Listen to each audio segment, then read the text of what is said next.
ఎంతో పవిత్రమైనటువంటి ఆషాఢ మాసం ప్రారంభమైంది. ఈ ఆషాఢ మాసం నెల రోజులు మనకు ఉంటుంది.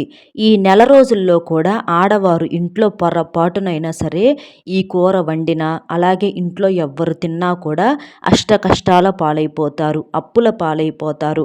ఆ లక్ష్మీదేవి తల్లి యొక్క ఆగ్రహానికి గురవుతారు.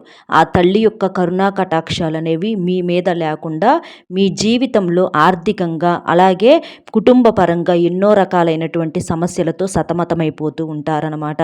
ఎందుకు అనంటే ఆషాఢ మాసం అనేది ఎంతో పవిత్రమైనటువంటి మాసం.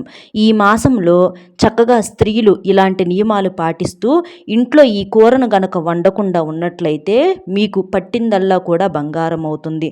ఆ తల్లి యొక్క అనుగ్రహం అనేది ఎప్పుడూ కూడా మీ కుటుంబం మీద సంపూర్ణంగా ఉండి మీరు అష్టైశ్వర్యాలతో తులతూగటానికి అవకాశం అనేది ఉంటుంది. ఎందుకంటే మనం ఎన్నో రకాలుగా మనం పరిహారాలు, పూజలు ఇలాంటివి చేస్తూ ఉన్నప్పటికీ మనం తెలిసి తెలియక చేసేటటువంటి ఒక చిన్న పొరపాట్ల వల్ల మనం చేసినటువంటి పూజా ఫలితము అంటే కష్టపడి చేస్తూ ఉంటామండి. ఆ దైవానికి సంబంధించినటువంటి పూజలని, వ్రతాలని, నోములని ఎంతో శుద్ధిగా ఎన్నో నియమాలతోటి కష్టతరంగా, ఇష్టతరంగా ఇలా ఎన్నో రకాలుగా చేస్తూ ఉంటాము. కానీ మనకేంటంటే చిన్న చిన్న పొరపాట్లు అవి మనము గమనించలేము అసలు. అలాంటి చిన్న చిన్న పొరపాట్లు ఏంటంటే మనం పడినటువంటి కష్టమంతా కూడా వృధా అయిపోయేలాగా చేస్తాయన్నమాట. అంటే ఇంట్లో ఆడవాళ్ళు ఇలా పొరపాటున ఉండేటటువంటి కూరల వల్ల అవ్వచ్చు. అంటే మాంసాహారం అనే కాదండి, మాంసాహారం వండకూడదు, తినకూడదు, అది అందరికీ తెలిసినటువంటి విషయమే. ఆ మాంసాహారం ఇక్కడ ప్రత్యేకంగా కాదండి, మాంసాహారంతో పాటుగా కొన్ని రకాలైనటువంటి మనం వండుకునేటటువంటి కూరగాయల్లో కూడా ప్రకృతికి సంబంధించినటువంటి అంటే శాకాహారానికి సంబంధించినటువంటి కాయగూరలు కూడా మనం వండుకోకూడదనమాట. ఎందుకంటే కొన్ని కొన్ని తిథులకి కొన్ని కొన్ని శాస్త్రాల ప్రకారం ఏంటంటే కొన్ని మాసాల్లో ఆషాఢ మాసంలో ఇలా వండకూడదు, తినకూడదని మనకు పెద్ద పెద్ద శాస్త్రాల్లోనే చెప్పటం అనేది జరిగింది. కాబట్టి తెలిసి తెలియక పొరపాటును కూడా ఇంట్లో ఈ కూరలు అనేవి వండకూడదు, తినకూడదు. అలా చేస్తే ఏంటంటే మీరు చేసిన ప్రతీది కూడా వృధా అయిపోతుంది. కాబట్టి ఈ జాగ్రత్త అనేది తప్పనిసరిగా ముఖ్యంగా ఇంటి ఇల్లాలు తీసుకోవాలన్నమాట. లేకపోతే మాత్రం చేతిలో చిల్లి గవ్వ కూడా లేకుండా ఎంతో ఇబ్బందులు పడేటటువంటి అవకాశం అనేది ఉంటుందన్నమాట. కాబట్టి ఏముందులేని కొట్టి పారేయకుండా వీడియోని ఎక్కడా స్కిప్ చేయకుండా చివరి వరకు విని ఆ కూరగాయలు ఏంటో తెలుసుకోండి. అలాగే ఆ నియమాలతో మనం కొన్ని నియమాలతో చేసుకున్నట్లయితే మనకు ఈ ఆషాఢ మాసంలో ఎటువంటి కీడు అనేది తగలకుండా మంచి శుభ ఫలితాలు అనేవి వినగలుగుతాం. కాబట్టి వీడియోను పూర్తిగా చూసి ఒక్క లైక్ ఇచ్చి సపోర్ట్ చేయండి. మామూలుగా ఆషాఢ మాసం అంటే శుభకార్యాలకు పనికిరాదని చెప్పి ప్రత్యేకంగా భావిస్తూ ఉంటారనమాట. కానీ ఆధ్యాత్మికంగా మాత్రం ఎన్నో రకాలైనటువంటి పుణ్య ఫలితాలను, మహిమలను సొంతం చేసుకున్నటువంటి మాసంగా ఈ ఆషాఢ మాసాన్ని చెప్పుకోవచ్చు. ఈ మాసంలో ఏంటంటే పూర్ణిమ నాడు చంద్రుడు పూర్వాషాఢ నక్షత్ర సమీపంలో సంచరిస్తూ ఉంటాడు. కాబట్టి ఈ మాసానికి ఆషాఢ మాసం అనేటటువంటి పేరు వచ్చింది. ఈ మాసంలో ఏంటంటే సూర్యుడు కర్కాటక రాశిలో ప్రవేశిస్తాడు. అంటే మనకి ఉత్తరాయణం పూర్తయి దక్షిణాయనం మొదలవుతుందని చెప్పుకోవచ్చు అనమాట. ఈ దక్షిణాయనం మనకి ఎప్పటి వరకు ఉంటుందంటే సంక్రాంతి వరకు ఉంటుందన్నమాట. కాబట్టి వివాహమైనటువంటి తొలి మాసంలో వచ్చేటటువంటి ఆషాఢ మాసంలో కొత్తగా అత్తగారింటికి కోడలు వస్తుంది కదండి. అలా కోడలు అత్తగారు ఏంటంటే ఒకే చోట కలిసి ఉండకూడదు. అలాగే భార్యాభర్త కూడా ఒకే చోట కలిసి ఉండకూడదు. అంటే ఒకే గడప దాటకూడదు అని చెప్పేసి మనకు శాస్త్రాల్లో చెప్పటం అనేది జరిగిందనమాట. అంతేకాకుండా శ్రీ మహావిష్ణువు కూడా యోగ నిద్రలో ఉంటూ ఉంటారు. కాబట్టి ఈ మాసంలో ఏంటంటే ఎటువంటి శుభకార్యాలు అనేవి చేయకూడదు. అంటే కొత్తగా గృహ నిర్మాణం అవ్వచ్చు, లేదా ఏదన్నా భూమి కొనుగోలు, అలాగే వివాహాది శుభకార్యాలను నిర్వహించడం కానివ్వండి, లేకపోతే గృహప్రవేశాలు ఏదన్నా చేయటం కానివ్వండి, పెళ్ళైన దంపతులు ఆషాఢ మాసంలో ఒకే చోట కలిసి ఉండటం కానివ్వండి, ఇట్లా ఏంటంటే ఈ కొన్ని కొన్ని మనకి శుభకార్యాలు అనేవి ఈ ఆషాఢ మాసంలో చేయకూడదు అని చెప్పేసి క్లుప్తంగా మనకు శాస్త్రాల్లో చెప్పడం అనేది జరిగిందనమాట. మనకి ఈ ఆషాఢ మాసంలో ప్రత్యేకంగా భార్యాభర్తలు తప్పనిసరిగా దూరంగా ఉండాలని చెప్పుకున్నాము. దానికి కూడా ఆరోగ్యపరంగా కొన్ని రకాలైనటువంటి రహస్యాలు దాగి ఉన్నాయి అన్నమాట. ఎందుకు అనంటే ఈ ఆషాఢ మాసంలో అంటే అత్తాకోడళ్ళు ఒక చోట ఉంటే గొడవలు ఏర్పడతాయని చెప్పేసి, అలాగే భార్యాభర్తలు కూడా ఒక చోట కలిసి ఉంటే గర్భం దాల్చినప్పుడు ఆడవారు పుట్టేటటువంటి బిడ్డ ఏంటంటే ఎండాకాలంలో పుట్టే అవకాశాలు అనేవి ఎక్కువగా ఉంటాయన్నమాట. కాబట్టి ఎండాకాలంలో ఆ వేడికి కొంచెం ఇబ్బందులు అనేవి ఏర్పడుతూ ఉంటాయి. కాబట్టి ఇలా మనకి శాస్త్రాల్లో కొంచెం కొంచెం ఈ ఆషాఢ మాసంలో కొత్తగా పెళ్ళైనటువంటి దంపతులు దూరంగా ఉండాలని చెప్పటం అనేది జరిగింది. ఇలా ప్రతి దానికి కూడా ప్రతి మాట వెనక కూడా మనకేంటంటే ఆరోగ్యానికి సంబంధించినటువంటి రహస్యాలు కూడా దాగి ఉన్నాయన్నమాట. అలాగే ఈ కూరగాయలు అంటే కాయగూరలకు సంబంధించి కూడా మనం ఈ కాలంలో ఇలాంటి కూరలు వండుకోవటం వల్ల ఏంటంటే కొన్ని చిన్న చిన్న అనారోగ్య సమస్యలు వచ్చేటటువంటి అవకాశం అనేది ఉంటుంది. కాబట్టి ఈ కాయగూరలు కాకుండా మనకేంటంటే ఇలా మనం మిగిలినవి ఏదైనా అంటే వండుకొని తినేవి కూడా ఉన్నాయండి. అవి వండుకొని తినటం వల్ల మనకు ఆరోగ్యపరంగా మంచిగా ఇమ్యూనిటీ పవర్ పెరిగి పిల్లలు అవ్వచ్చు లేదా పెద్దలు అవ్వచ్చు బలంగా ఎటువంటి అనారోగ్యాల బారిన పడకుండా ఉండేటటువంటి అవకాశం అనేది ఉంటుందన్నమాట. కాబట్టి తప్పనిసరిగా ఇలాంటి నియమాలు అనేవి ఆచరిస్తూ ఉండాలి. అంతేకాకుండా ఈ ఆషాఢ మాసం నుంచి 4 నెలల పాటు ఏంటంటే శ్రీ మహావిష్ణువు విశ్రాంతిలోకి వెళ్తాడు. కాబట్టి ఈ ఆషాఢ మాసంలో శుభకార్యాలను నిర్వహించకుండా ఉండటానికి ముఖ్యమైనటువంటి కారణం అదే అని చెప్పుకోవచ్చు. అలాగే ఏంటంటే ఏదన్నా కొత్తగా వ్యాపారాలను కూడా ప్రారంభించకుండా ఉంటేనే మంచిది. ప్రయాణాలు కూడా మరీ అవసరమైతే తప్ప ఈ నెల రోజులు చేయకుండా ఉంటేనే మంచిదని చెప్పుకోవచ్చు అనమాట. ఇక ఈ మాసంలో వచ్చేటప్పటికి ఆడపిల్లలు అంటే పెళ్లి కాని ఆడపిల్లలు అవ్వచ్చు, అలాగే పెళ్ళైనటువంటి ఆడపిల్లలు అవ్వచ్చండి, చేతికి గోరింటాకు పెట్టుకోవటం అనేది చాలా మంచిదన్నమాట. చేతికి ఇలా గోరింటాకు ప్రత్యేకంగా ఆషాఢ మాసంలో పెట్టుకుంటూ ఉంటారనమాట ఆడపిల్లలు. అలా పెట్టుకోవటం వలన పెళ్లి కాని ఆడపిల్లకి ఏంటంటే మంచి అందమైనటువంటి భర్త, అలాగే ప్రేమగా చూసుకునేటటువంటి భర్త, మంచి గుణాలు సుగుణాలు ఉన్నటువంటి భర్త దొరికే అవకాశం అనేది ఉంటుందన్నమాట. అలాగే పెళ్ళైనటువంటి ఆడవారు కూడా మీరు గోరింటాకు పెట్టుకోవటం వలన మీ భర్తతో మీరు కలిసి ఎప్పుడూ కూడా సంతోషంగా ఆనందంగా జీవితంలో మీరు ఏదైతే కోరికలు ఉంటాయో అలాంటి కోరికలన్నీ కూడా తీరి ఎప్పుడూ కూడా సంతోషంగా నిండు నూరేళ్ల పాటు ఉండటానికి గోరింటాకు పెట్టుకోవటం అనేది ఒక సంప్రదాయంగా వస్తుందని చెప్పుకోవచ్చు అనమాట. కాబట్టి ఇలాంటి నియమాలు అనేవి మీకు చాలా బాగా ఉపయోగపడుతూ ఉంటాయన్నమాట. అలాగే మనకేంటంటే ఈ ఆషాఢ మాసం తర్వాత మనకు శ్రావణ మాసం కూడా మొదలవుతుంది. అంటే ఋతువులు మారుతున్న సమయంలో ఏంటంటే మన శరీరంలో ఎన్నో రకాలైనటువంటి మార్పులు జరుగుతూ ఉంటాయన్నమాట. కాబట్టి మనకు శరీరానికి రక్షణ ఇచ్చేటటువంటి మంచి ఆహారాన్ని మనం తీసుకున్నట్లయితే మనం దృఢంగా ఉండటానికి అవకాశం అనేది ఉంటుందన్నమాట. కాబట్టి ఈ కాలంలో మనం ముఖ్యంగా తినకూడనటువంటి కూరగాయలు ఏంటనేది ఇప్పుడు చూద్దాం. అలాగే ఈ ఆషాఢ మాసంలో ఏంటంటే మీరు బియ్యం పిండితో గనక మీ గుమ్మం బయట అంటే చక్కగా గుమ్మం బయట ఈ నెల రోజులు కూడా శుభ్రంగా నీటితో కడుక్కొని బియ్యం పిండితో ముగ్గు వేసుకొని పసుపు కుంకుమలు గనక చల్లుకున్నట్లయితే ఈ ఆషాఢ మాసం వలన మనకి ఎటువంటి ఇబ్బందులు అనేవి రాకుండా ఉండే అవకాశం అనేది ఉంటుందన్నమాట. బియ్యం పిండి ఏంటంటే మనకు లక్ష్మీదేవి రూపం. అలాగే చక్కగా గడప కూడా పసుపు కుంకుమలతో అలంకరణ చేసుకోవాలి. తప్పకుండా ఈ మాసంలో ఏంటంటే విష్ణుమూర్తికి లక్ష్మీదేవికి ప్రత్యేకంగా పూజలు చేస్తూ ఉంటారు అనమాట. కాబట్టి మీకు ఈ నెల రోజుల్లో అవకాశం కుదిరినప్పుడల్లా తప్పనిసరిగా ఇంట్లో దీపం వెలిగించేటటువంటి ప్రయత్నం చేయండి. అలా చేయటం వలన ఏంటంటే అష్టదరిద్రాలన్నీ కూడా తొలగిపోయి అష్టైశ్వర్యాలు సిద్ధించే అవకాశం అనేది ఉంటుంది.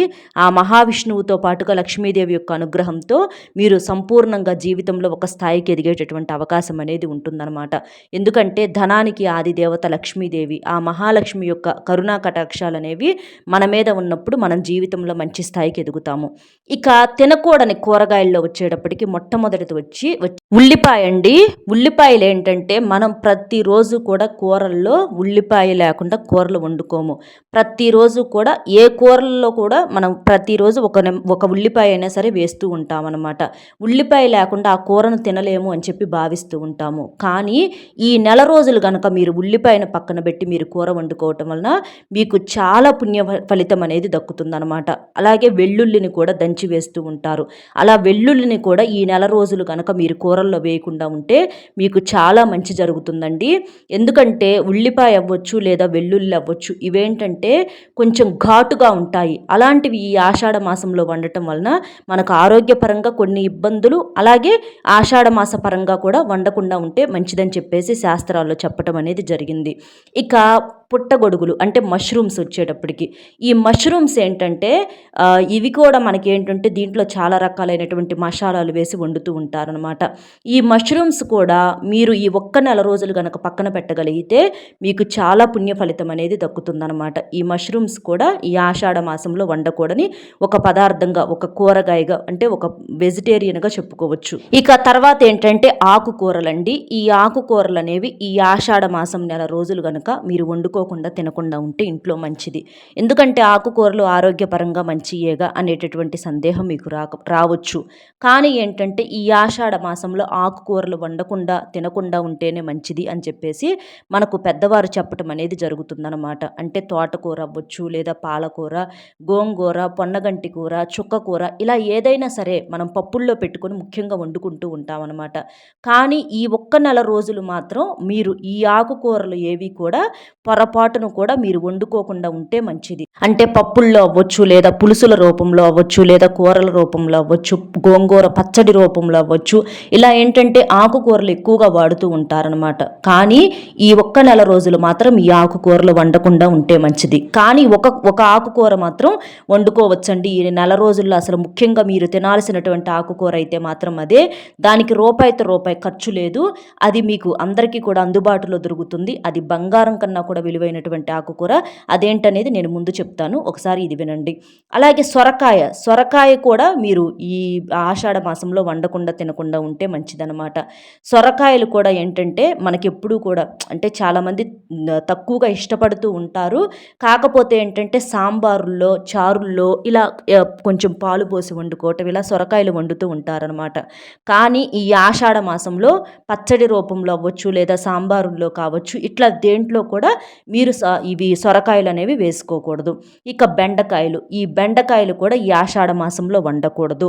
బెండకాయలు ఏంటంటే జిగురుగా ఉంటాయి. అలా వాటి వల్ల ఏంటంటే మనకు కొంచెం ఇబ్బందులు జీవితపరంగా ఆర్థికంగా వచ్చే అవకాశాలు ఉంటాయి. కాబట్టి బెండకాయలను కూడా వండకూడదు. ఇక చికెన్ అవ్వచ్చు, మటన్ అవ్వచ్చు, లేదా లెగ్ పీసులని పిల్లలు ఏంటంటే రకరకాలుగా పెద్దలు కూడా ఇష్టపడుతూ తింటూ ఉంటారనమాట.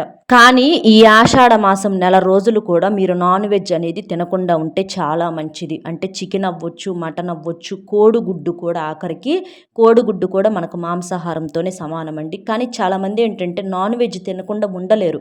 కాబట్టి మీరేంటంటే కొన్ని ప్రత్యేకంగా మీరు పూజలు చేసేటటువంటి రోజుల్లోనైనా సరే ఈ నాన్ వెజ్ను పక్కన పెట్టేసేయండి. కోడిగుడ్డు కూడా మనకు మాంసాహారంతో సమానం. ఎందుకంటే అది ఏ చెట్టుకు కాయటం లేదు. కోడి పెడితేనే గుడ్డు వస్తుంది. కాబట్టి కోడిగుడ్డును కూడా తినకూడదు. ఇది గుర్తుంచుకోండి. ఇక ఈ తీపి గుమ్మడికాయని కూడా ఈ నెల రోజులు మీరు సాంబారుల్లో అవ్వచ్చు, లేదా కూరల రూపంలో అవ్వచ్చు తినకుండా ఉంటే చాలా మంచిదని చెప్పుకోవచ్చు అనమాట.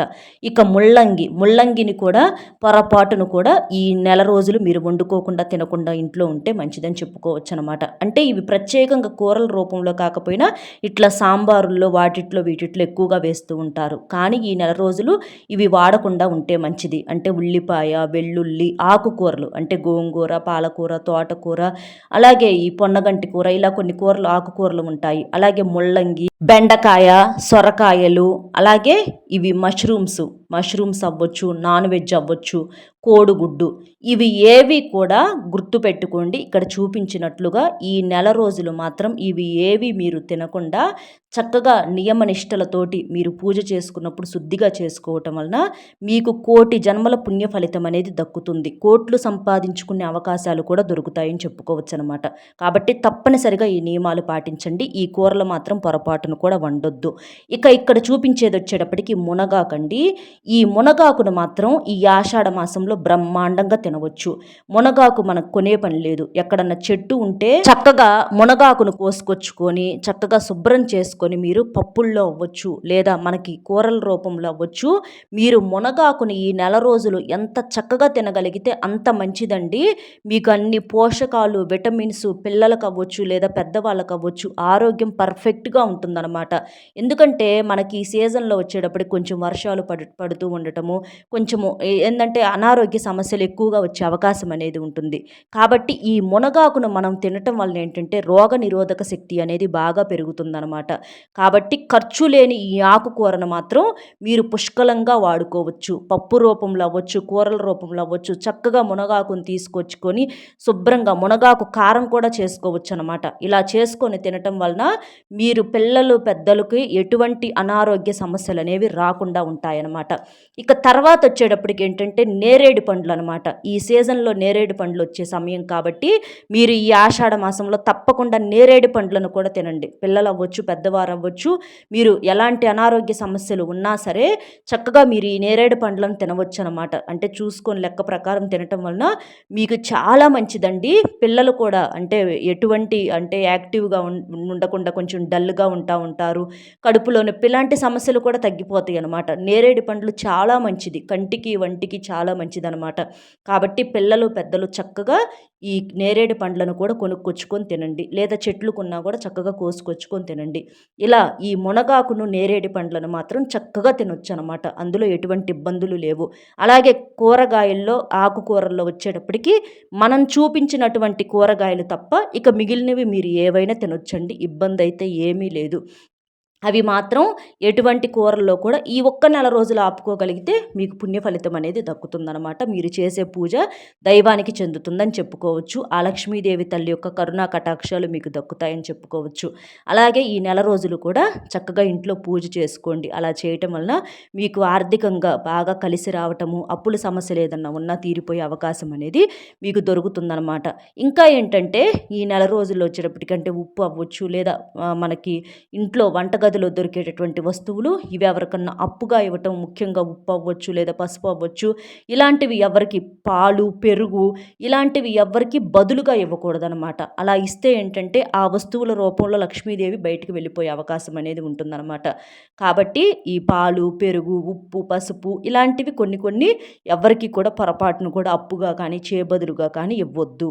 చక్కగా ఇంటిని వాకిలిని శుద్ధి చేసుకొని చక్కగా మీరు ఇంట్లో పూజ చేసుకోవటం వలన మీకున్నటువంటి కష్టాలన్నీ కూడా తొలగిపోతాయండి. మీరు ఎంత చక్కగా నమ్మి దైవానికి పూజ చేసుకుంటూ ఉంటారో, ముఖ్యంగా విష్ణుమూర్తికి, లక్ష్మీదేవికి నెల రోజులు మీరు గనక పూజ చేసుకుంటే పట్టిందల్లా బంగారం అవుతుంది. తిరుగులేని రాజయోగం పడుతుంది. ఇవాళ మీరు పేదరికంలో ఉన్నా కూడా మీరే కోటేశ్వర్లుగా మారుతారు అదృష్టం వల్ల. కాబట్టి చక్కగా ఇలాంటి నియమాలను పాటించండి. అలాగే ఈ కూరలు అనేవి ఈ ఆషాఢ మాసంలో ఈ ఒక్క నెల రోజులు మీరు పక్కన పెడితే మీకు అదృష్టం, ఐశ్వర్యం అనేది మీ సొంతం అవుతుందన్నమాట. అర్థమైంది కదండి.